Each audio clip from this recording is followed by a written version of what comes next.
Back in May of 2010, my best friend Andy and I wanted to make a video game that we thought was going to change virtual reality gaming and the horror genre forever. We were both out of the university, me with a degree in computer programming and him with digital art design. Both of us were avid gamers. I think we played a bit of just about everything: racing, JRPGs, MMOs, sports, you name it. We wanted to make a game unlike anything you could get coming from overseas. You could call it an ambitious goal for a couple of aspiring indie gamers, but both of us were ambitious guys. Andy was a big fan of horror and was actually the first to come up with the idea. We had heard of the four-dimensional theaters that were being introduced in places like Korea and London, where you weren't just watching a movie, but feeling it and smelling it. If the movie was set in a pine forest, there were triggers that would release the scent of pine to the audience. Likewise, if the characters were standing on the windy deck of a ship, fans would start blowing to mimic the conditions of the movie in the theater. All of it was to create a more realistic, interactive experience for the viewer, and we thought it would be awesome to try to implement that with a 4D game. Obviously, we didn't have the manpower to make an entire game by ourselves. We were in a lot of debt because of school and wouldn't have been able to afford the virtual reality hardware in our wildest dreams. And we had no idea how to develop the technology needed to create the 4D gaming experience. Throughout the following summer, we networked like crazy, pitching our ideas to different developers, both indie and big time. There was interest, but the 4D concept was still very much in development, and no one was sure they wanted to invest time and resources in it without the assurance that it was going to hit off. I won't bore you with the details of how it happened, but we finally hit a breakthrough in September when an independent company called Sicilian contacted us after our attempts to pitch the idea to them. They thought it had potential and were interested in onboarding us as writers and programmers. The company itself would take the rights for the game, of course, and there would be a team that would make the final decisions during all stages of development. It was still more than we could have ever hoped for. There was a team of 150 people, a third of who were hardware developers. The controller was built into a padded, inclined chair with a minimalist headset that fits around the player's eyes and ears. The joystick and buttons could be swapped on the arms to accommodate if the player was left-handed or right-handed. Really high-tech, right? Where the money was really sunk was in the environmental simulators and the sensors and nodes that would be attached to the player's body to monitor their physical status. Like I said, the game was meant to be a horror game. We settled on the story of an unnamed character going into a haunted mansion to get rid of evil spirits and getting stalked by a demon. The most cliched plot and setting you could think of, but that was what we were going for. We wanted something that would easily be associated with fear. The idea was that the demon fed off fear and would find you more easily if you were afraid. First, it would scare and drive the character crazy, and then it would kill him/her. The monitors attached to the player analyzed the physical signs that the player was afraid: rapid heartbeat, dilated pupils, harsh breathing, clammy or sweaty skin, etc., and used that information to determine how aggressively the demon would act. You could think of it as a social experiment. You could see how well a person would stay calm under pressure. Theoretically, a completely calm person could make it through the entire game without much danger, but the scares and the atmosphere wouldn't let you go through the first level without making you anxious. The real fun started once the demon came after you. We wanted to keep it subtle, no jump scares. That was cheating the player out of the experience. If you think about it, people with real paranormal experiences never report a demon breaking through a glass window and going for your throat. They report brushes against the skin, whispering in the ears, and a loud sound in the distance. Even tingling or electrical sensations. Those were the kinds of things we recreated. We programmed the system to deliver these audio and sensory cues when the player reached a certain level of anxiety. The more scared you were, the more scares you received. At the beginning of the game, you might hear heavy breathing or footsteps behind you. You might even feel cold spots as you navigated the mansion. As you progressed and became tenser, you might feel a grip on your arm from a blood pressure-like cushion on the chair that tightened around the muscle, or a hiss directly in your ear, along with the feeling of breath. It was elaborate, and it took forever to produce, but when they hooked you in, it was amazing. I had the privilege of being one to test it as it was being produced. They put me in the chair, turned off all the lights, and would play the game through the headset, as well as project the images you were seeing onto a wall, so that the team would see it too. The graphics were realistic. They got the rooms of the mansion down to the last detail. About a year and a half after the sensors were developed and implemented into the system, we started looking for beta testers. We started advertising in magazines and message boards for people to come in blind and play the game, giving any criticism or reporting any glitches they experienced. The majority of the feedback we received was positive, and after several revisions, we could safely say that we had a successful project. Of particular note were the reports from the beta testers in which they claimed to get the feeling that someone was in the room with them, or that they were getting tingling or hot-cold sensations in parts of their bodies where the nodes were not attached. The room where the chair and the interface were located was kept clear, aside from the player, as often as possible. The team was separated from the room by a one-way mirror. We would have been able to see if anyone was in the room apart from the player, and in 9 out of 10 cases when this was reported, there was no one. The other 1/10 were when a technician was coming in to check the interface. There were times when we would disable and re-enable certain audio and sensory simulations to further test which ones gave more stimuli than others. During one playthrough, the player might have the cold spots, and then during the next, those would be disabled. We never told the players which ones were activated and which were not. The strangest cases were when someone playing the game for the first time would report a cue when it was clearly disabled. In one particular case, a middle-aged woman reported her hair being tugged gently. I can tell you right now that had not been programmed into the game at that point in time. It was an odd occurrence, but one that could have easily been chalked up to the imagination. Actually, we assumed that most of the cases like this were due to the power of suggestion. We just cautioned the rest of the beta testers not to talk about what they went through, so that the people coming in could get as authentic an experience as possible. As tends to happen in these situations, people started spreading rumors.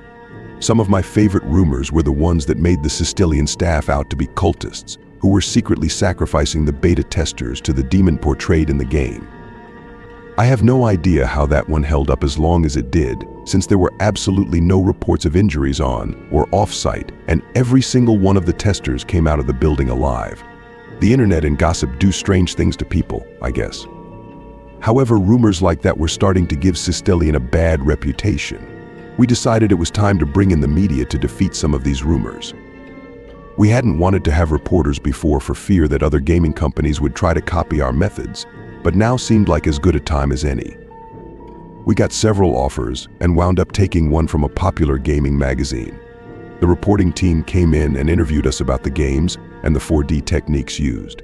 We used the opportunity to show them around the building and debunk the rumors about animal and human sacrifice. It was actually pretty funny. After the interview, the reporting team wanted to try out the game for themselves. They all had good things to say about it, and when the article was published, donations and other requests for interviews began streaming in. Andy and I said we should have let the media come in sooner for all the benefits we were getting. The more we searched Sistelian's message boards, the more we started noticing threads crop up about people who claimed they were experiencing the things in the game after they had left Sistelian and gone home. They were going through the same supernatural phenomena in their everyday lives as they had in the game. In every claim, they said that they would feel as though someone was getting very, very close to them, looking over their shoulders and breathing down their necks. I guess that was one thing about the demon in the game that we had neglected to mention. It had no sense of personal space.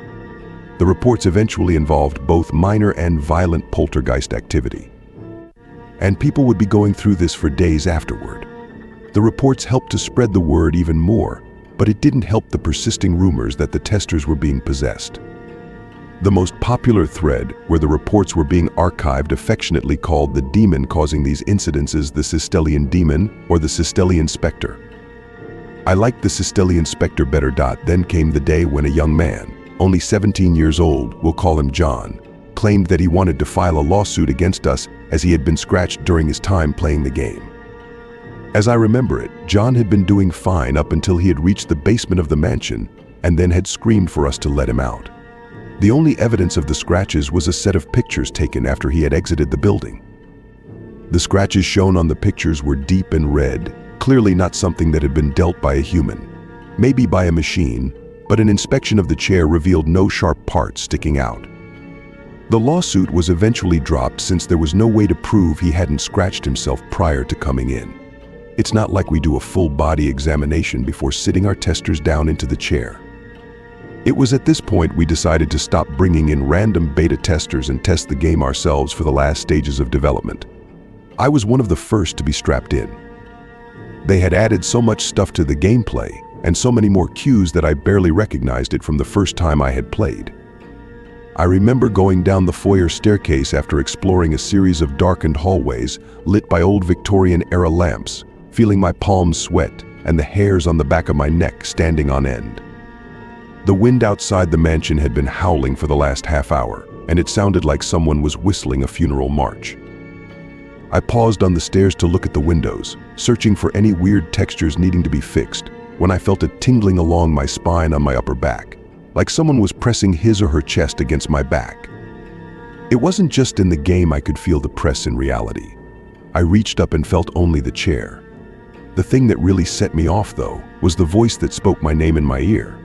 It was whispered and very clear, no mistaking it for the wind. I spun the camera around, though I knew there would be nothing to see. The demon had always been invisible. Now I knew why some of our testers had joked about feeling violated while playing. I just assumed Andy had played a joke on me, but he swore up and down that he didn't put any coding in the game for the demon to say the player's name. That would have been my department, not his. He just designed skins. Still, I remained convinced that someone was just having fun with me. There wasn't even a place to input your name. Someone must have pre-recorded it. I played through the rest of the area and then headed home to file my report. It was another late night. I had been pulling the late shift for a couple of weeks as our deadline was drawing closer. We had been having decent weather until about 2 a.m. when the wind picked up and the rain was coming down in buckets. Andy and I had come from the Midwest and were used to bipolar weather. I just worked on and paid it no mind. Until the power went out anyway. I grabbed my flashlight, feeling all the anxiety from my time in the game returning. This was a different story though, and I knew that. My house wasn't haunted and I had never believed in ghosts for my entire life. My brain said it was ridiculous, but my pounding heart told a different story. I couldn't help but feel every draft and hear every creak of the floorboards as I went down to the generator, which of course was in the cellar. The wooden steps lead me down into the darkness, and I have to admit that, by the time I reached the concrete, I was considering just going back upstairs and burrowing myself into my bed. I forced myself to cross the floor to the generator and turn it on. Immediately, the backup lights flickered on, casting a red hue over the dusty shelves and rusty tools on the workbench. So now I got to be in hell too.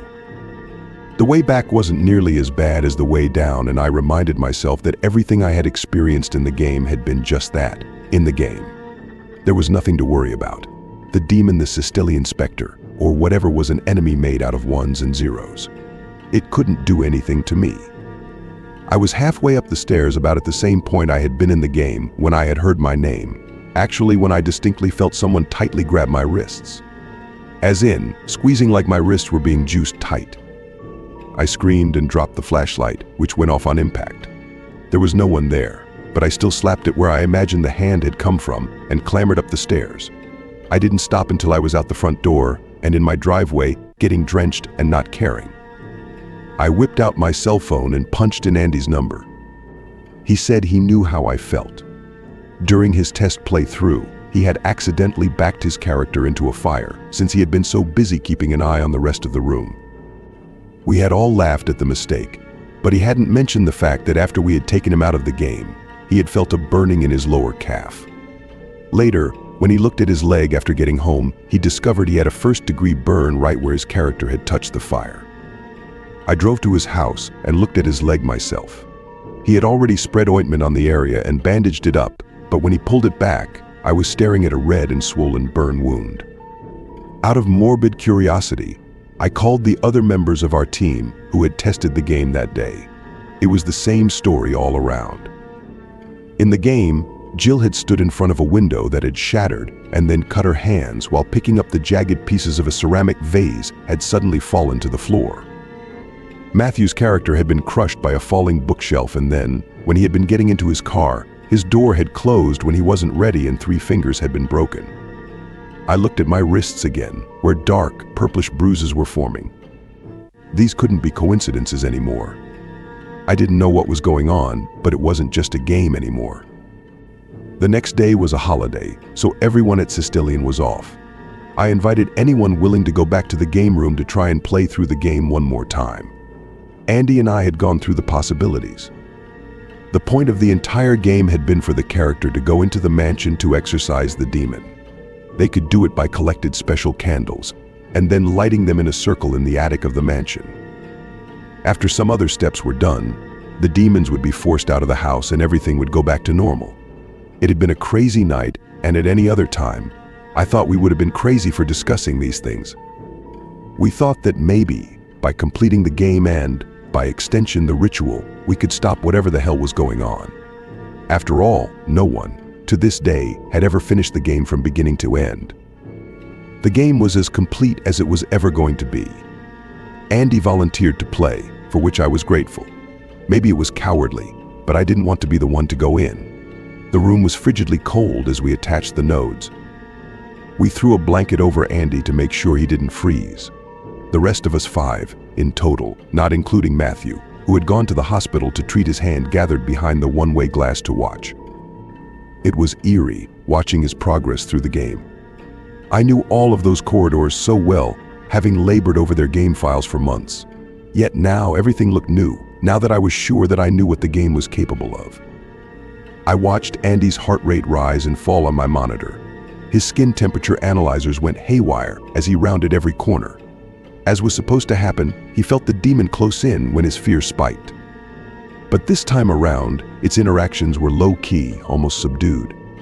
I fought against my suspicion that it was just biding its time. The demon was made of ones and zeros.